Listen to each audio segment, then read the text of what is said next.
O Homem do Céu, capítulo 1, um início modesto. Mesmo em dores que levem à morte, se constante não voltes atrás. Meu nome é Liu Zening, mas os meus amigos cristãos me chamam de irmão Yun. Certa manhã, no outono de 1999, acordei na cidade de Bergen, no oeste da Noruega. Senti meu coração pulsando, tamanha era a minha animação. Eu estivera pregando em igrejas da Escandinávia. Testemunhei sobre as igrejas domésticas chinesas e convidei os cristãos a nos unirmos para evangelizar não só a China, mas todas as nações. E nessa manhã, as pessoas que me hospedavam haviam me perguntado se eu gostaria de visitar o túmulo de Mary Monsen, ali em Bergen. Ela fora uma grande missionária luterana, a quem Deus muito usou para avivar a igreja em várias partes do meu país no período de 1901 a 1932. O ministério dela exerceu influência principalmente na porção sul da província de Henan, minha terra natal. Fisicamente, a senhorita Monsen tinha baixa estatura, mas para o reino de Deus ela era uma gigante. A igreja chinesa, além de receber o impacto de suas palavras, foi profundamente desafiada por sua vida de sacrifício. Seu compromisso com Jesus Cristo era total. Ela o seguia com determinação e mostrou como sofrer pelo Senhor e perseverar nele.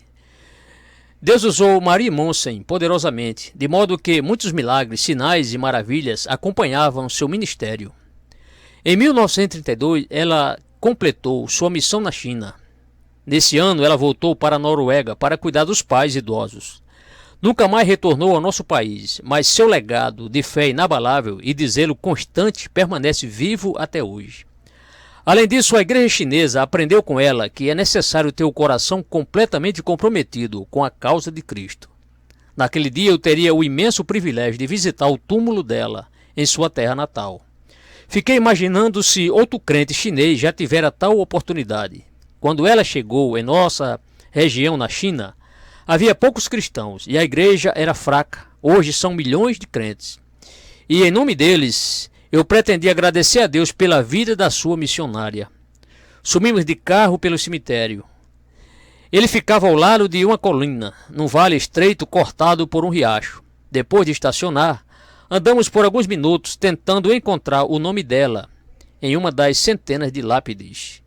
Como não conseguimos, fomos ao escritório em busca de informações. O administrador não reconheceu o nome dela, então procurou no livro de registros de sepultamentos. Depois de folhear um pouco, disse uma coisa que achei difícil de acreditar. Mary Monsen foi mesmo enterrada aqui em 1962, mas faz muitos anos que ninguém cuida do túmulo dela. Hoje é só um local vazio, sem lápide. Na cultura chinesa, respeitamos por várias gerações a memória de pessoas que se tornam notáveis pelos seus feitos. Por isso, jamais imaginei que uma coisa dessas pudesse acontecer. Os crentes que me acompanhavam explicaram que ainda a tinham em alta consideração e que a honravam de outras formas, como, por exemplo, publicando a biografia dela décadas após sua morte. Mesmo com tudo isso, para mim, o túmulo sem marca era um insulto que deveria ser reparado. Fiquei profundamente ofendido, com o coração pesado, disse em tom sério aos noruegueses que me acompanhavam. Vocês precisam honrar essa mulher de Deus. Vou dar a vocês um prazo de 2 anos para construir um túmulo e uma lápide em memória de Mary Monsen. Se não fizerem isso, vou dar um jeito de arrumar uns irmãos chineses para virem a pé da China até aqui para que o façam. Muitos crentes do meu país sabem trabalhar bem com pedras. Eles aprenderam o ofício nos anos em que estiveram em campos de trabalho forçados por causa do Evangelho. Se vocês não dão a devida importância, eles terão o maior prazer de vir fazer o serviço. Nasci em 1958, ano bissexto no calendário chinês. Eu sou o quarto de 5 irmãos. Vim ao mundo em uma vila rural tradicional chamada Liu Lao Zhuang, na comarca de Nanyang, no sul da província de Henan, na China. Henan tem mais de 100 milhões de habitantes. É a província mais populosa do país. A despeito disso, havia muito espaço quando eu era criança, várias colinas a escalar e árvores para subir.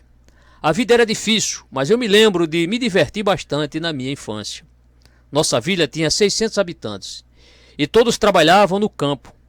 É assim até hoje. Não houve muitas mudanças por lá. Plantávamos principalmente batata, milho e trigo. Além disso, cultivávamos repolho e algumas raízes comestíveis. Morávamos numa casa simples, de barro, com o telhado de palha. A chuva sempre dava um jeito de encontrar buracos no telhado, e no inverno o vento gelado normalmente soprava pelas frestas das paredes. Não tínhamos dinheiro para comprar carvão. Assim, quando a temperatura caía abaixo de zero, queimávamos palha de milho para nos aquecer. No verão, o calor e a umidade eram tão intensos que ninguém conseguia dormir dentro da casa, pois quase não era ventilada. Por isso, arrastávamos as camas para fora e nos juntávamos aos vizinhos para dormir ao ar livre, numa temperatura amena. Henan significa sul do rio. O grande rio amarelo corta a região norte da província. Há séculos, as cheias frequentes vêm infligindo sofrimento às populações ribeirinhas. Sabíamos disso quando eu era criança, mas para nós, o norte de Henan ficava a milhões de quilômetros. Nossa vila se aninhava nas colinas ao sul da província, longe de inundações devastadoras e de influências externas. Nossa única preocupação era a safra seguinte. A vida toda girava em torno do ciclo de arar, plantar, regar e colher. Meu pai dizia que o trabalho árduo só produzia o suficiente para comer. A labuta no campo exigia todas as mãos disponíveis. Então fui convocado para ajudar com meus irmãos e irmãs desde bem pequeno. Como consequência, não pude frequentar a escola por muito tempo. Nas outras regiões da China, os nativos de Henan têm fama de serem teimosos como mulas. Talvez tenha sido por causa dessa teimosia que a província não abraçou o cristianismo quando os primeiros missionários protestantes chegaram em 1884. Muitos deles trabalharam em Henan, sem alcançar resultados visíveis. Em 1922, depois de quase 40 anos de esforço missionário, havia apenas 12.400 convertidos em toda a região.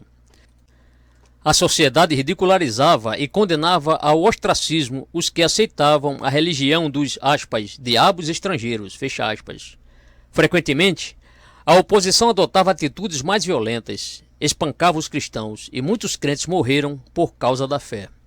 Os missionários também foram perseguidos. Grande parte do povo os considerava ferramentas do imperialismo e do colonialismo.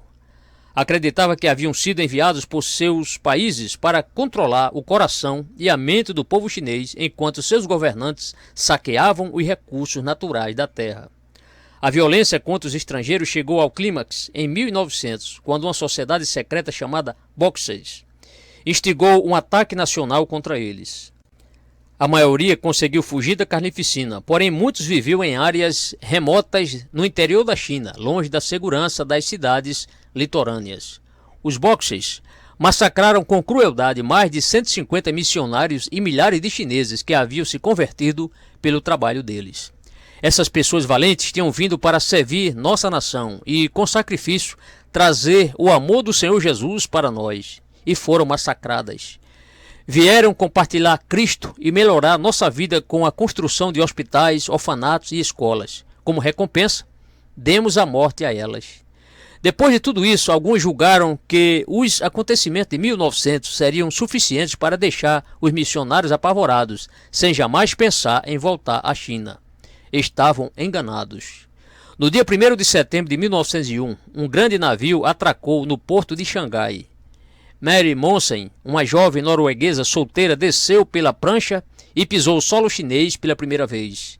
Ela fazia parte da nova onda missionária que, inspirada pelos martírios do ano anterior, havia dedicado a vida ao serviço de tempo integral na China. Ela passou mais de 30 anos no país. Durante algum tempo, morou na minha comarca, Nanyang. Ali encontrou um pequeno grupo de crentes que havia nascido lá e o treinou. Marie Monsen era diferente da maioria dos missionários.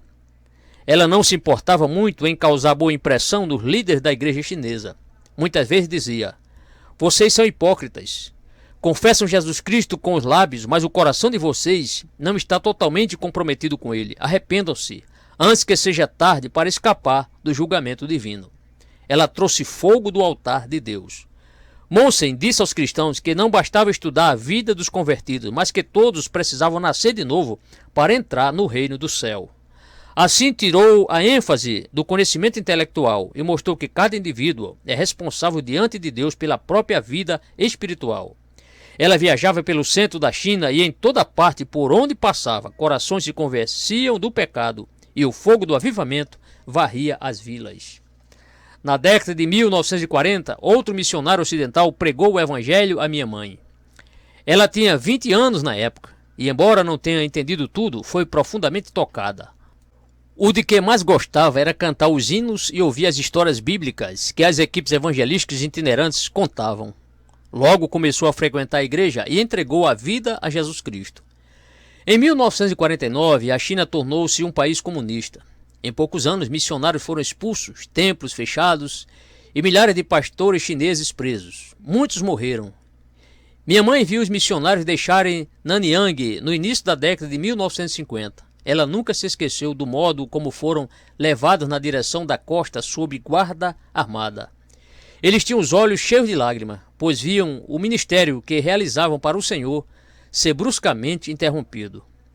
Em 1950, em uma única cidade, Wenzhou, na província de Zhejiang, 49 pastores foram mandados para os campos de trabalho forçados próximos à fronteira com a Rússia.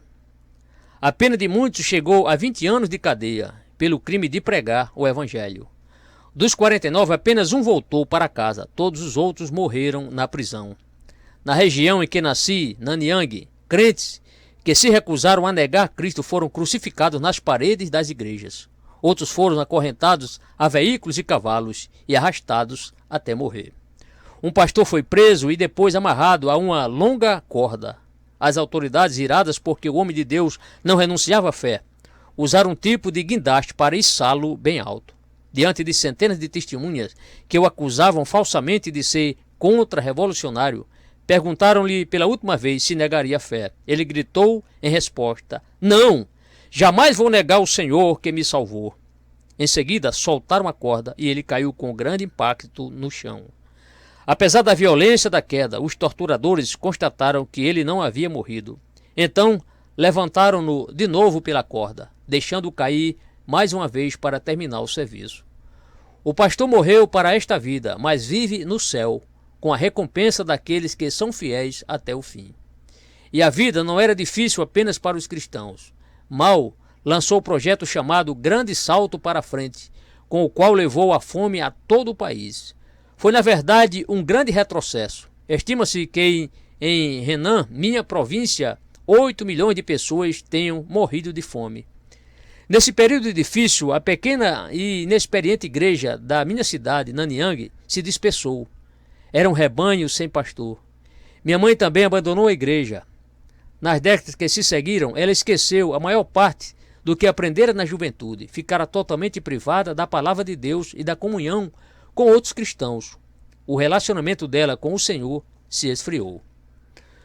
No dia 1º de setembro de 2001, exatamente 100 anos depois que Mary Monsen chegou à China para iniciar sua carreira missionária, mais de 300 cristãos noruegueses se reuniram no cemitério de Bergen para uma oração especial e uma cerimônia de dedicação. Foi descerrada uma bela lápide em memória de Monsen, adquirida com contribuições de várias igrejas e ofertas individuais de muitos cristãos. O monumento apresenta a fotografia de Mary Monsen e seu nome em chinês. Além disso, traz Mary Monsen, 1878 a 1962, missionária na China, 1901 a 1932. Quando contei na China que o túmulo de Mary Monsen havia sido reconstruído, os crentes ficaram gratos e também aliviados. Temos de relembrar sempre o sacrifício dos que Deus usou para estabelecer seu reino. Eles merecem honra e respeito.